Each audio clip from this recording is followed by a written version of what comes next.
आज कोमल और राज की शादी की सुहागरात है। कोमल बिस्तर पर बैठे हाथ में दूध का गिलास लिए अपने पति राज का इंतजार कर रही थी। कमरे को अच्छे से फूलों से सजाया गया था, जिसकी सुगंध पूरे कमरे में फैली हुई थी। तभी वहाँ पर राज पहुँचता है। अरे वाह वाह कोमल, आज तो तुम बहुत ही ज्यादा खूबसूरत लग रही हो। ऊपर से ये फूलों की महक और ज्यादा रोमांटिक बना दी इस माहौल को।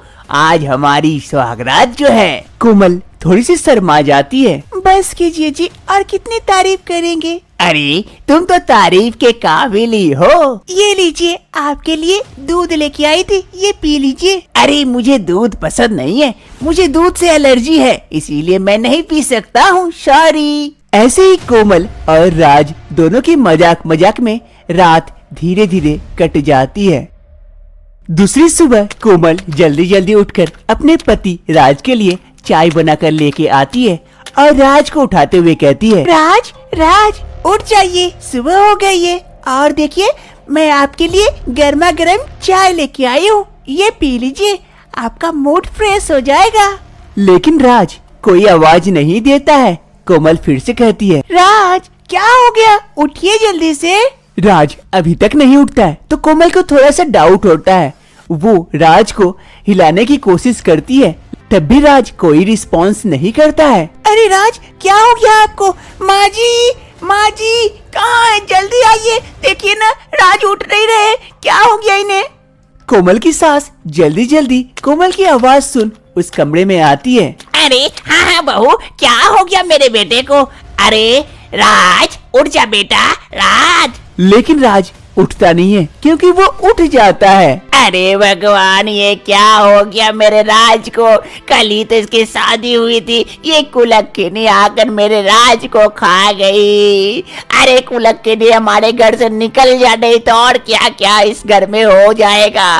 निकल जा मेरे घर से, जल्दी से निकल यहाँ से। अरे माँ जी, मैंने क्या किया? मैंने कुछ नहीं किया माँ जी। अरे कुलक्किनी, अभी निकल जा, मैं तेरा शक्ल तक नहीं देखना चाहती और ज्यादा देर तक। मेरे बेटे को खा गई, चली जा मेरी जिंदगी से, यहाँ से चली जा। कोमल की सास कोमल को घर से निकाल देती है। कोमल रोते रोते वहाँ से चली जाती है। अरे बेटा, ये क्या हो गया तेरे साथ? तेरी शादी क्यों दी इस कुलक्किनी के साथ मैंने? कोमल विधवा हो चुकी थी, अब वो अपने घर आ चुकी थी क्योंकि उसके ससुराल वाले उसे घर से निकाल दिए थे।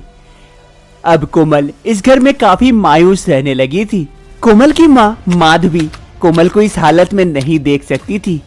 वो कोमल के पास आती है। अरे बेटी, जो होना था वो हो गया, शायद किस्मत में यही लिखी थी। अब तुम अपनी जिंदगी में आगे बढ़ो बेटी। लेकिन कैसे माँ, जिसके पति शादी के दूसरे दिन ही मर जाते हैं, कैसे आगे बढ़ूं, कैसे सोचूं इस बारे में माँ? शायद मेरी किस्मत में यही लिखा था, मैं कुलक्किनी हूँ। अरे नहीं नहीं बेटी, ऐसा नहीं कहते, ऐसा नहीं है बेटी।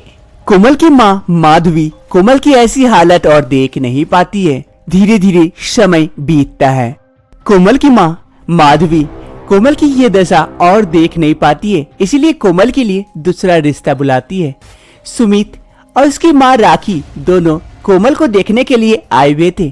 कोमल सभी के लिए चाय नाश्ता लेकर आती है। वहाँ सुमित पहली नजर में ही कोमल को देखकर पसंद कर लेता है। अरे वाह वाह कोमल, तुम तो बड़ी सुंदर हो, बड़ी खूबसूरत हो। मुझे तो ऐसी ही छोटी सी क्यूट सी बहू चाहिए थी, मुझे तो बहुत पसंद है। कोमल, माधवी जी, आपको कोई ऐतराज है क्या? अरे नहीं नहीं, मुझे क्या ऐतराज हो सकती है भला। फिर कोमल और सुमित की शादी तय कर दी जाती है। आज कोमल और सुमित की सुहागरात थी। कोमल के मन में एक डर था। अरे पहले शादी के जैसा ऐसा कुछ मत होना।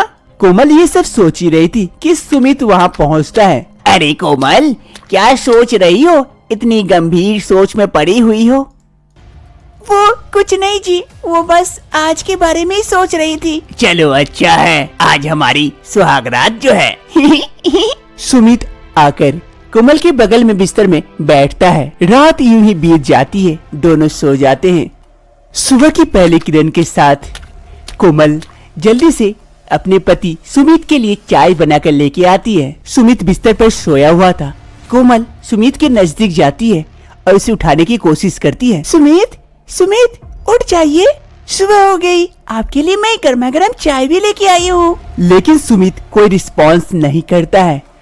कोमल डर जाती है और जोर से चीखती है, माँ जी, जल्दी आइए, देखिए ना क्या हो गया। कोमल के पुकारने पर सुमित की माँ जल्दी जल्दी वहाँ दौड़े पहुँचती है। अरे क्या हो गया बहू, क्या हो गया? अरे माँ जी देखिए ना, सुमित उठ नहीं रहे, क्या हो गया नहीं पता। अरे सुमित बेटा उठ जा बेटा, क्या हो गया बेटा? सुमित। सुमित के माँ के काफी कोशिश करने के बाद भी सुमित नहीं उठता है। अब सुमित के माँ को समझ में आ गया था कि उसका बेटा अब इस दुनिया में नहीं रहा। अरे बेटा, मैंने बहुत बड़ी गलती कर दी तेरे साथ इस कुलक्किनी की शादी करके। मैं ये सब बात नहीं मानती थी, मुझे पता था, लेकिन आज ऐसा होगा मुझे ये नहीं पता था बेटा। अरे कुलक्किनी, तेरे चलते मेरा बेटा आज मुझसे दूर चला गया। चली जा मेरे घर से। मैंने कितना कुछ सोच के तुझे इस घर में लेके आई थी कि ये सब भ्रम है, ये कुछ नहीं होता है, लेकिन यही हुआ। हे भगवान, ये क्या हो गया? मेरा एक ही बेटा था, वो भी मुझे छोड़कर चला गया। अरे कुलक्किनी, जाना यहाँ से, मेरी नजरों से दूर हो जा। कोमल की आज दूसरे पति की भी मौत हो चुकी थी। आखिर क्यों? कोमल के शादी के दूसरे दिन ही कोमल के पति की मौत हो जाती है। आइए जानते हैं, कुछ महीने पहले की बात है। एक रोज एक पंडित माधवी के घर आए थे भिक्षा मांगने के लिए। तभी माधवी उसे चावल देती है। ये लीजिए बाबा, तुम्हारा कल्याण हो। तभी कहीं से कोमल आती है घर। अरे माँ, ये कौन है? अरे बाबा, इन्हें भी थोड़ा सा आशीर्वाद दे दीजिए, ये मेरी बेटी है। पंडित जी कोमल को देखकर थोड़ा सा डर जाते हैं। वो पीछे हट जाते हैं और कहते हैं, अरे घोर पाप, घोर अन्याय है, इस पर तो घोर मंगल का साया है। अरे पंडित जी, ये क्या कह रहे हैं आप? हाँ, मैं सच कह रहा हूँ। मैं जो देख सकता हूँ वही कह रहा हूँ।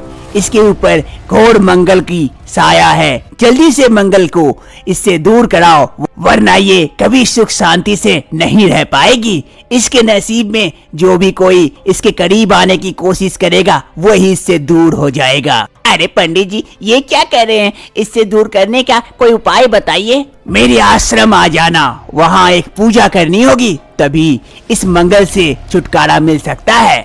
ये कहते हुए वो पंडित जी वहाँ से चले जाते हैं और डर कोमल कहती है, अरे माँ, किस पाखंडी के चक्कर में पड़ रही हो? ये सब झूठ बोलते हैं ताकि इन्हें कुछ खाना वगैरह, पैसा वगैरह मिल जाए, इसी कारण। चलो अंदर चलते हैं, बाकी थक गई हूँ मैं काफी, चलो ना, खाना दो ना। कोमल के इस पति के देहांत के बाद माधवी को भी अब उस पंडित जी की बातें सच लगने लगी थी। अरे वो पंडित जी सही कह रहे थे। अगर मैं उस दिन उस पंडित जी की बात मान लेती और कोमल की बात नहीं मानती तो आज मेरी बेटी के साथ ये दशा नहीं होती। मुझे जल्द से जल्द उस पंडित जी के पास जाना होगा। वो तांत्रिक बाबा एक गुफा में अपना स्थान बनाए हुए थे, जहाँ अपना पूजा पाठ वगैरह करते थे। वहीं पर कोमल और उसकी माँ माधवी पहुँचती है गुफा के बाहर। अरे बेटी, चलो इस गुफा के अंदर चलो, इसी के अंदर बैठते हैं वो पंडित जी। लेकिन माँ, मुझे डर लग रहा है अंदर। अरे बेटी, डरने की कोई आवश्यकता नहीं है। मैं हूँ ना, मैं पहले आ चुकी हूँ, उनसे सारा बात करके गए हूँ, पूजा सामग्री वगैरह जुगाड़ कर दी हूँ। चलो आज सिर्फ पूजा करवानी है। फिर माधवी और कोमल दोनों इस गुफा के अंदर चले जाते हैं। कुछ ही समय में सारा पूजा का इंतजाम हो चुका था। वहाँ पूजा स्टार्ट हो जाती है। कोमल जाकर पूजा में बैठती है और माधवी थोड़ी सी दूर में पंडित जी वहाँ पूजा करते हैं। ओम फट स्वाहा। कुछ समय बाद पूजा संपन्न हो जाती है। पंडित जी कहते हैं, जा बेटी जा, अब तुझे कोई डर नहीं है। अब कोई भी तेरे नजदीक आने की कोशिश करेगा उसका कुछ नहीं होगा। अब तू शादी करेगी तो तू अपने पति के साथ सुख शांति से रह पाएगी। अगर उसी दिन ये बात मान लेती तो ऐसी दशा नहीं होती। जय हो बाबा की, जय हो, जय हो बाबा। माधवी और कोमल दोनों बाबा को प्रणाम करके वहाँ से चले आते हैं। पूजा के कुछ दिनों के बाद कोमल की तीसरी शादी करवा दी जाती है रोशन के साथ।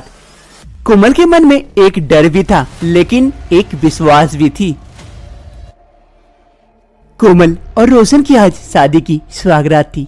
कोमल बिस्तर पर बैठी थी लेकिन मन में एक डर था कि आज भी कुछ अनहोनी ना हो जाए। ये सोच ही रही थी कि वहाँ पर रोशन पहुँच जाता है। अरे कोमल, क्या सोच रही हो इतनी गहरी सोच में? ओहो, मेरे बारे में ही सोच रही थी ना। कोमल और रोशन को कुछ नहीं कहती है। हाँ जी, वो आप ही के बारे में सोच रही थी। फिर रोशन जाकर कोमल के बगल में बैठ जाता है और कहता है, अरे आज कोमल तुम तो बड़ी सुंदर लग रही हो। वो तो मैं रोज लगती हूँ। ओ सच में? आज तो मैं पहली बार देख रहा हूँ ना इस खूबसूरती के साथ, इसीलिए ना। ऐसे ही बातों बातों में रात बीत जाती है।